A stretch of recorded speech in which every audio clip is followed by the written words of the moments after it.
ഇടതു വലതു മുന്നണികളുടെ മതഭീകര സഖ്യങ്ങൾ വീണ്ടും സജീവ ചർച്ചയാകുന്നു. SDPI, PDP, ജമാഅത്തെ കൂട്ടുകെട്ടുകളാണ് തെരഞ്ഞെടുപ്പിൽ പ്രധാന ചർച്ചാ വിഷയമാകുന്നത്.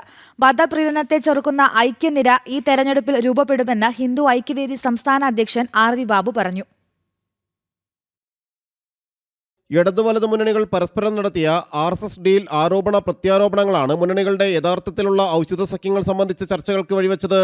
മതതീവ്രവാദ സംഘടനകളുമായുള്ള ഇടതു വലതു സഖ്യം മറയ്ക്കാനായിരുന്നു മുന്നണികൾ പരസ്പരം RSS ബന്ധം ആരോപിച്ച് തെരഞ്ഞെടുപ്പ് ചർച്ചകൾ വഴിതിരിക്കാൻ ശ്രമിച്ചത്.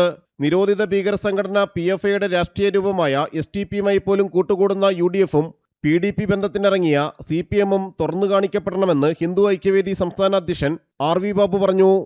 പ്രത്യേകിച്ച് ഇസ്ലാമിക മത തീവ്രവാദ സംഘടനകളുടെ പിന്തുണയോടുകൂടിയിട്ടാണ് മുന്നണികൾ ഈ തെരഞ്ഞെടുപ്പിൽ മത്സരിക്കുന്നത്. അത് മറയില്ലാതെ പറയാൻ അവർ തയ്യാറായിട്ടുണ്ട് എന്നുള്ളതാണ്. ഇപ്പോൾ SDPയുമായി സഖ്യം എന്ന് പറയുന്നതിൽ ഒരു തരത്തിലും നിഷേധിക്കുന്നില്ല. ജമാഅത്തെ ഇസ്ലാമുമായിട്ട് സഖ്യത്തെ സംബന്ധിച്ച് അവർ പരസ്യമായിട്ട് അംഗീകരിക്കുന്നു. അത് എന്തിനു വേണ്ടിയാണെന്ന് വെച്ചാൽ സംഘടിതമായ മുസ്ലിം വോട്ടിനെ കൺസോൾഡേറ്റ് ചെയ്ത് തങ്ങൾക്ക് കിട്ടാൻ വേണ്ടിയിട്ടാണ്. അപ്പോൾ മറുഭാഗത്ത് ഹൈന്ദവ സമൂഹമുണ്ട്, ക്രൈസ്തവ സമൂഹമുണ്ട്. അവരുടെ വിശ്വാസങ്ങളെയോ അവരെയോ കൺസിഡർ ചെയ്യുന്നേയില്ല ഈ രണ്ട് രാഷ്ട്രീയ മുന്നണികളും. ഇത് കേരളത്തെ സംബന്ധിച്ചിടത്തോളം ഇപ്പോൾ SDPയുടെ പിന്തുണ നേടുക എന്ന് പറഞ്ഞാൽ നമ്മൾ മനസ്സിലാക്കേണ്ടത് SDPI എന്നുള്ള പ്രസ്ഥാനം ഇന്ത്യയിൽ നിരോധിക്കപ്പെട്ട പോപ്പുലർ ഫ്രണ്ടിൻ്റെ രാഷ്ട്രീയ രൂപമാണ്.